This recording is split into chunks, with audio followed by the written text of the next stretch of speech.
Bharatiya Janata party के श्रेष्ठ पदाधिकारी और इस मंच के कार्यक्रम की शोभा बढ़ाने में अपना अमूल्य योगदान दे रहे मंडल के अन्य सभी बूथ से लेकर के शक्ति केंद्र और मंडल के पदाधिकारियों को, क्योंकि मोर जी ने कहा बार बार नाम लेने से सिर्फ समय ही व्यर्थ होगा। सभी को एक साथ सादर नमन, वंदन, अभिनंदन। आज हम लोग एक ऐसे महामानव के जन्मदिन पर यहाँ एकत्रित हुए हैं जिनके बारे में पूर्व में गुरु जी ने भी बताया और कुंवर आनंद जी ने भी बड़े विस्तार से बताया कि शायद श्यामा प्रसाद मुखर्जी जी अगर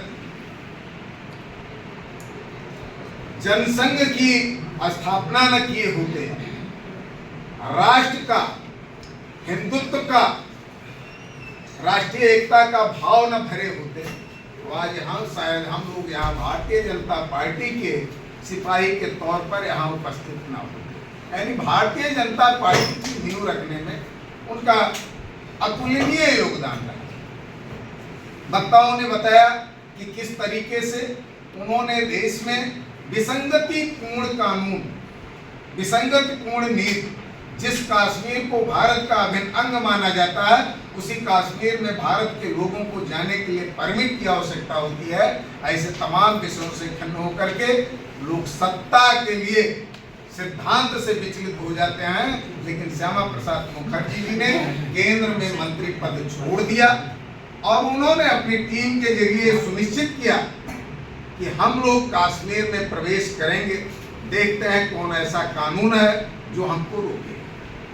लेकिन आप सभी जानते हैं कि हम बड़े क्रांतिकारी हों, हम बहुत बड़े चिकित्सक हों, हम बहुत बड़े शिक्षक हों, लेकिन हमारे जाने के बाद उसको आगे बढ़ाने वाला कोई ना हो तो वो दक्षता वहीं पर शून्य हो जाती है। जब कश्मीर के बॉर्डर पर श्यामा प्रसाद मुखर्जी जी पहुंचते हैं तो उन्हें लगता है कि हम चंद लोग भारत की तस्वीर बदलने का जो सपना देखे हैं, कश्मीर के अंदर हम प्रवेश किए तो उनका अलग नीति लागू होगा और शायद हम में से कोई वापस नहीं आ पाएगा।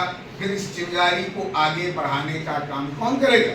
शायद उन्होंने आज़ादी के नायकों से भी देखा था इस देश में षड्यंत्र कैसे होते हैं। आज़ादी के नायक नेताजी सुभाष चंद्र बोस जैसे तमाम लोगों के साथ किस तरीके से षड्यंत्र होता है, चंद्रशेखर आजाद के साथ किस तरीके से षड्यंत्र होता है। और आप लोगों ने तो भगत सिंह का नाम, सुखदेव राजगुरु का नाम तो सुना ही है, जिन्हें एक दिन पहले षड्यंत्र के तहत फांसी ही दे दी जाती है। ऐसे में श्यामा प्रसाद मुखर्जी जी ने पंडित दीनदयाल उपाध्याय, अटल बिहारी वाजपेयी और आडवाणी जी से, जिनकी उम्र उस समय 23, 24 और 26 साल थी, उनसे कहा कि आप लोग जाइए, देश में राष्ट्रवाद की लहर जगाइए, इस लौ को मध्यम न पड़ने दीजिए और मैं अपनी गिरफ्तारी देता हूं। श्यामा प्रसाद मुखर्जी जी गिरफ्तार हुए, किस तरीके से उनके साथ षड्यंत्र हुआ, बहुत कुछ यहाँ बताया जा चुका और वो काल के गाल में तो समाहित हो गए।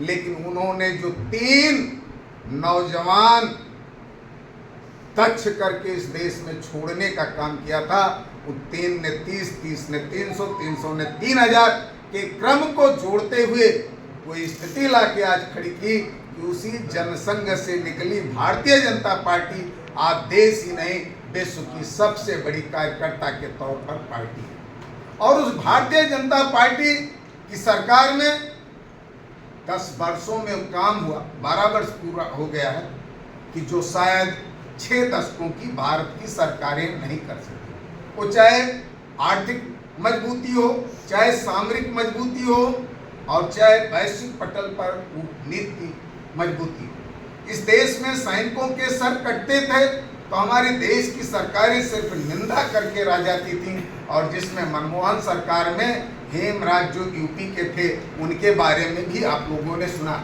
और उस समय हमने कहा था कि हेमराज के सौदा पर सीएम यूपी क्यों नहीं आए, ऐसा कौन काम था उनको यूपी की जनता को बताएं। हेमराज के परिवार में भूख हड़ताल तक भी किया और सीएम पीएम में से किसी ने अब तक उनकी सुध न लिया। ऐसी कौन सी है मजबूरी, लड़ने से रखते हैं दूरी। अब हाथ की छुरी उतार दीजिए, पाक को कड़ा जवाब दीजिए, पाक को कड़ा जवाब दीजिए। लेकिन इस देश की सरकार ऐसे हम जैसे जाने कितने लोगों के भावनाओं को न समझ करके और उससे पर निंदा करके बैठी रही, वो चाहे उनकी मजबूरी हो, चाहे उनकी दृढ़ इच्छा शक्ति की कमी रही हो। लेकिन आज जब आप लोगों के सहयोग से देश में नरेंद्र मोदी जी की सरकार और प्रदेश में योगी आदित्यनाथ जी की सरकार है, तो आपने देखा कि जब कहीं दुश्मन देश ने जरा सा भी कुत्सित प्रयास किया, तो चाहे सर्जिकल स्ट्राइक रहा हो और चाहे एयर स्ट्राइक रहा हो और चाहे अभी ऑपरेशन सिंदूर रहा हो, आपने देखा इस देश ने सिर्फ निंदा नहीं की, अपने दुश्मन देश में घुस करके उनको सबक सिखाने का काम किया। निश्चित तौर पर अर्थव्यवस्था की बात करेंगे तो परिलक्षित हो रहा मूलभूत सुविधाएं गांव-गांव, घर-घर पहुंची। पूर्व की सरकारों में अभी एक दिन एक बंधु ने कमेंट करके पूछा था, और जब छोटे कार्यकर्ता तो जाने भी इन विषयों कि भारतीय जनता पार्टी की सरकार में सभी सांसदों ने आदर्श ग्राम के तौर पे गांव को गोद लिया, उन गांवों का क्या हुआ? हमने कहा महोदय, अमोढ़ा यहाँ भी गोद लिया गया था, जाके देख लीजिए, कुछ न कुछ विकास आपको आज भी दिखेगा। लेकिन जब शरारती तत्व हाई मास्ट लैंप ही उखाड़ लेंगे, बैटरी ही उखाड़ लेंगे, टाइल्स ही तोड़ देंगे, तो विकास परिलक्षित कहाँ होगा? विकास की सुरक्षा होनी चाहिए। लेकिन पूर्ववर्ती सरकार में आप लोग जानते हैं तमाम प्रधान निर्मल ग्राम सभा के तौर पर राष्ट्रपति पुरस्कार पाए थे। क्या निर्मल ग्राम सभा का कोई अवशेष उन गाँव में है? जो कुछ होगा इसी सरकार की देन है। लाइट खराब होती थी, ट्रांसफार्मर जल जाता था, तो 1 महीने बाद ट्रांसफार्मर आता था, वो भी जब गांव के सारे सदस्य चंदा देते थे। आज अगर 2 घंटा लाइट कट जाती है, कहते हैं सरकार कहती है 24 घंटा लाइट रहेगी, देखा था 4 दाई लाइट कट गई। तो इन चीजों को लोगों को याद दिलाना होगा कि कैसे आप पोल के लिए, कैसे आप गैस सिलेंडर के लिए, कैसे आप शौचालय के लिए, कैसे आप एक नल के लिए, मूलभूत सुविधाओं के लिए आप सांसद, विधायक, डीएम, एसडीएम के यहाँ चक्कर काटने का काम करते थे। गांव में एक पोल की जरूरत होती थी, पोल का बकायदे 4440 रुपया उसका शुल्क जमा होता था। आज तमाम गांव में आप देखेंगे तो मानक से अधिक पोल लग चुके हैं, कहीं अगर नहीं लगे हैं तो लग जाएंगे अगर यही सरकार रहेगी तो। अन्यथा मैं बार बार कहता हूं कि पूर्व की सरकार में सोलर लाइट वहीं लगता था जो पार्टी का बड़ा पदाधिकारी या बड़ा चहेता होता था। लेकिन इतना है कि मोदी योगी सरकार ने अगर नारा दिया कि सबका साथ, सबका विकास, सबका विश्वास, तो निश्चित तौर पर उस पर चलने का काम किया। जिसने बूथ पर हमारा विरोध किया उसके घर भी मूलभूत सुविधाएं पहुंची। और निश्चित तौर पर बड़प्पन या समाज सेवा यही होता है कि हम सबको साथ लेकर के चलने का काम करें। और ये भारतीय जनता पार्टी का वर्कर भली भांति करता है। यहाँ पर उपस्थित अधिकांश ऐसे पदाधिकारी होंगे जिन्हें शायद भारत सरकार की सभी योजनाओं का लाभ नहीं मिला है, लेकिन उनके गांव के लोगों को मिला है। उन्हें इसी बात का सम्मान है, स्वाभिमान है कि हमने जो सरकार बनाई उसके जरिए हमारे गांव में कुछ लोगों का कल्याण हुआ। और उस कल्याण का फायदा ये भी मैं कहता हूँ वही मौसम है जब लोगों के घर, घारी और अन्य भूसा रखने का स्थान हो, लकड़ी रखने का स्थान हो, उसके छप्पर बदले जाते थे। तो आपका पक्का भी था तो उठवाने जाना पड़ता था। आप भी बचे हैं, अब उठवाने नहीं जाना पड़ता। तो निश्चित तौर पर यह सरकार आर्थिक दृष्टि से भी, सामरिक दृष्टि से भी, जन जन के विकास की दृष्टि से भी, शिक्षा, चिकित्सा, सड़क सुरक्षा की दृष्टि से, हर दृष्टि से काम करने का काम किया। आज गांव में बदहाल से बदहाल सड़क जो होगी उससे 72 सड़कें NHI की होती थी।